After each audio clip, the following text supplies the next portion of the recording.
প্রিয় দর্শক, সবাইকে শুভেচ্ছা। শুরু করছি আপনাদের প্রিয় স্বাস্থ্য প্রতিদিন। এই অনুষ্ঠানে আজ আপনাদের সঙ্গে আছি আমি ডাক্তার সাখাওয়াত হোসেন। দর্শক, আজ আমরা আলোচনা করব পিত্তথলির পাথরজনিত সমস্যা এবং তার সমাধান নিয়ে। এ বিষয়ে কথা বলার জন্য আমাদের সঙ্গে আজকে স্টুডিওতে উপস্থিত আছেন বিশিষ্ট laparoscopic surgeon, Japan Bangladesh friendship হসপিটালের চিকিৎসক অধ্যাপক ডক্টর সর্দারে নাইম। চলুন কথা বলি ল্যাপারোস্কোপিক সার্জারির এই বিশেষজ্ঞ চিকিৎসকের সঙ্গে। স্যার, আপনাকে আমন্ত্রণ আমাদের অনুষ্ঠানে।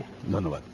স্যার, পিত্তথলির রোগের মধ্যে আমরা জানি কমনলি অনেক রকমের রোগ হয়, তো প্রথমে যদি আপনি অপারেশন বা সার্জিক্যাল বিষয়ে যাওয়ার আগে একটু বলে নেন আমাদের যে পিত্তথলি বা গল ব্লাডারের কমন কি কি রোগ হয়।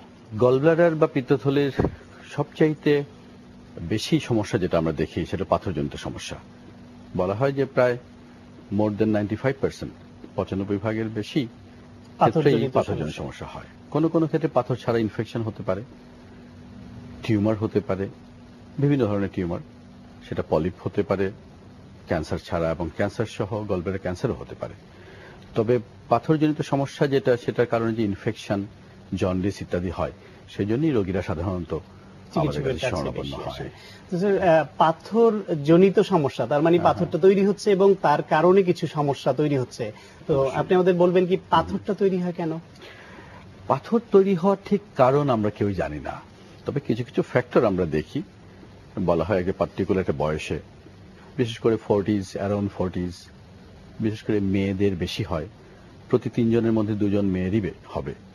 প্রতি 3 জন রোগীর মধ্যে আমরা দেখি 2 জন মেয়ে। হ্যাঁ, এবং দেখি ফার্টাইল এজ যেটা, সেই এজে বেশি হয়।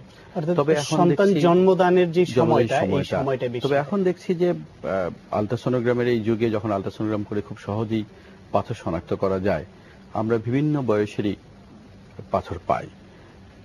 অ্যাবাভ 60 যদি বলি, প্রায় শতকরা 15 থেকে 20 জনেরই পাথর আছে। সবার অবশ্য সমস্যা হয় না, অর্থাৎ লক্ষণ প্রকাশ পাচ্ছে না, অন্য কোনো কারণে আলট্রাসোনোগ্রাম করলে সেখানে দেখতে পাচ্ছেন, হিসেবেই থেকে যাচ্ছে। তবে যে কোনো কারণেই হোক, পাথর যদি ধরা পড়ে, দেখা যায়, তবে আমরা সেটা চিকিৎসা করে ফেলাই প্রয়োজন বা দরকার মনে করি, সেটি ভালো। তো স্যার, আপনি বলছিলেন যে অন্য রোগের কারণে আলট্রাসোনো করতে গিয়ে আপনারা দেখেন যে পাথর আছে, তার মানে হচ্ছে লক্ষণ প্রকাশ না করেও পাথর থাকতে পারে, সিম্পটমেটিক কেস।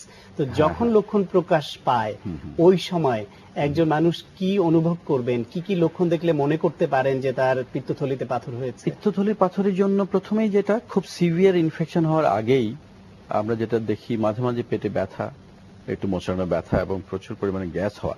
আমরা জানি যে পিত্তথলির যে কাজ, সেটা হলো পিত্ত রসকে জমা করে ঘন করে রাখা। আমরা যখন তেল জাতীয় খাদ্য বেশি খাই বা 3টি মেজর মিল যখন নেই, তখন সেই তেল জাতীয় খাদ্যটাকে পরিপাক করার জন্য পিত্ত রস আসে, ঘন পিত্ত রস পিত্তথলি থেকে আসে। সেখানে যদি পাথর তৈরি হয়, তবে অবশ্যই সেই কাজে, ফাংশনে কিছুটা ব্যাঘাত হয়। তাতেই দেখা যায় যে তখন বদ হজম হয় এবং কিছু কিছু ব্যথা হয়, গ্যাস হয়।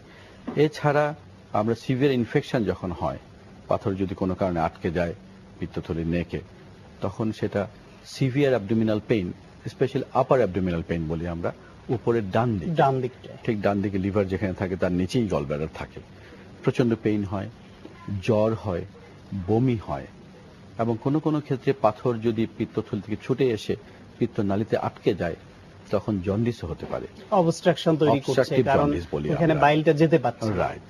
এইসব ক্ষেত্রগুলোতে যখন রোগী প্রচন্ড ব্যথা নিয়ে, কমপ্লেইন নিয়ে আমাদের কাছে আসে, তখন আমাদের তার চিকিৎসা প্রয়োজন হয়ে পড়ে।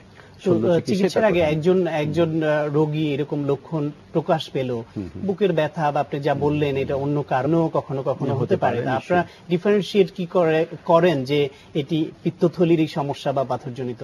অনেক সময় রোগীরা যখন উপরের পেটের ব্যথা নিয়ে আসে, হ্যাঁ, পাথরের জন্য হতে পারে, সাথে হাইপার অ্যাসিডিটি অথবা গ্যাস্ট্রিক কোনো কারণে সেটা হতে পারে। ওইসব ক্ষেত্রগুলোতে আমরা আলট্রাসোনোগ্রাম, সিম্পল একটি আলট্রাসোনোগ্রামের মাধ্যমেই রোগী পাথরটা কনফার্ম করতে পারি।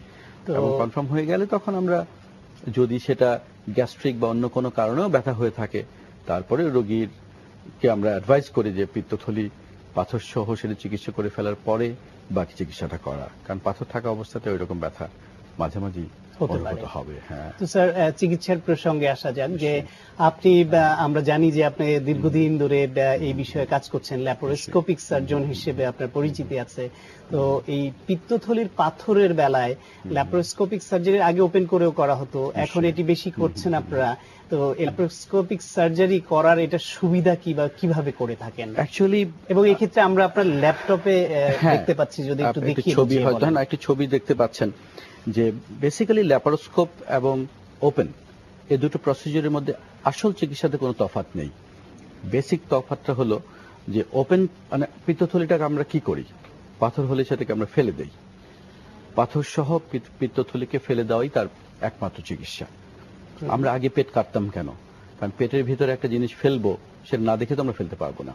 সেই জন্যই আমরা আগে পেট কাটতাম, সেটাকে আমরা বলি ল্যাপারোটমি, অর্থাৎ পেট কেটে ফেলা, কেটে ওপেন করে দেখে নিয়ে আসা। ঠিক সেভাবেই দেখার জন্যই আমরা পেটের মধ্যে স্মল পাংচার করে আমরা ল্যাপারোস্কোপ ঢুকিয়ে দিতে পারি। সেটা দিয়ে আমরা টেলিভিশন মনিটরে অনেক বড় করে ছোট্ট ফুটা করে তার মাধ্যমে আমরা ক্যামেরা ঢুকিয়ে দিচ্ছি এবং সেই ছবিটা স্ক্রিনে দেখতে পাচ্ছি, টিভি স্ক্রিনে দেখতে পাচ্ছি। অর্থাৎ সরাসরি পেটের মধ্যে না তাকিয়ে আমরা ক্যামেরা দিয়ে টেলিভিশনের দিকে তাকিয়ে তাকিয়ে সেই পিত্তথলিকে নরমাল যেই সাইজ আমরা দেখতে পাই তার চেয়ে আমরা অনেক বড়, প্রায় 20 গুণ বড় করে দেখতে পাই। সুতরাং আমরা অনেক সুন্দরভাবে ল্যাপারোস্কোপের মাধ্যমে আমরা পিত্তথলিকে বের করে নিয়ে আসতে পারি।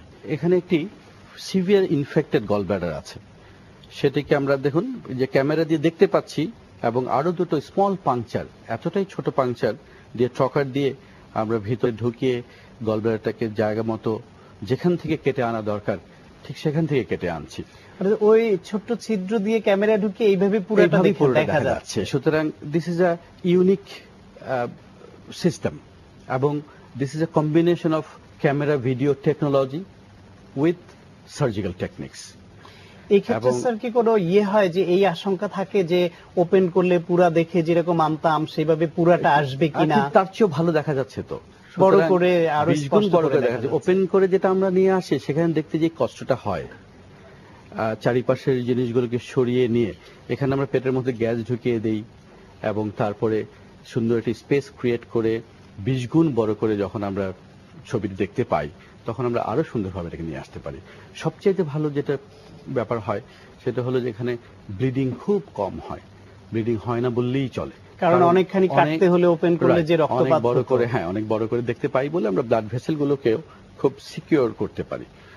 সবচেয়ে সুবিধা হলো যে পেট কাটা হলো না বলে রোগীকে আমরা একদিন পরেই বাড়িতে ছেড়ে দিতে পারি। বাড়ির রোগী সাধারণত পরের দিনই চলে যেতে পারে, ইনফেকশন নেই বললেই চলে, কারণ আগে বড় কাটার কারণে যে ইনফেকশন হতো সেটি হয় না, সেটি হচ্ছে না। সেলাইয়ের যে দাগের ব্যাপার থাকে না, মেয়েদের জন্য বিশেষ করে উপরের পেটে গলব্লাডার সার্জারিতে যত বড় কাটা হতো সেই তুলনায় এটি কিছুই না। সুতরাং আমরা ল্যাপারোস্কোপের মাধ্যমে পিত্তথলির অপারেশন খুব সহজেই সুন্দরভাবে আমরা করতে পারি। স্যার এই ক্ষেত্রে অপারেশন করলেন, তো আমরা তো জানি যে পিত্তথলি অত্যন্ত গুরুত্বপূর্ণ একটি বিষয়, এখানে পিত্ত এসে জমা হচ্ছে, সেখান থেকে ডুওডেনামে যাচ্ছে এবং আপনি বলছিলেন যে চর্বি জাতীয় খাবারকে হজমে সাহায্য করে। আপনি এই থলিটা কেটে ফেলছেন, তাতে কি কোনো সমস্যা হতে পারে না? এটা খুব সুন্দর প্রশ্ন করেছেন। বেসিক্যালি আমাদের শরীরের সবকিছুর ফাংশনেরই একটি ব্যাকআপ থাকে।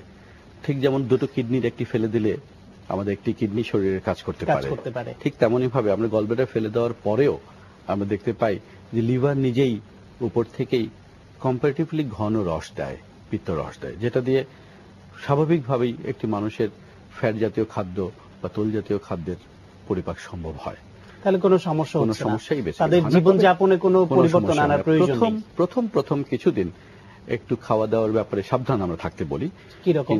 যেমন তেল জাতীয় খাদ্যটা একটু কম খাওয়া উচিত, ঝাল আমরা একটু কম খেতে বলি, যেন হাইপার অ্যাসিডিটির কারণে ব্যথাটা বেশি না হয় বা তেল বদহজমের কারণে যেন ব্যথা না হয়।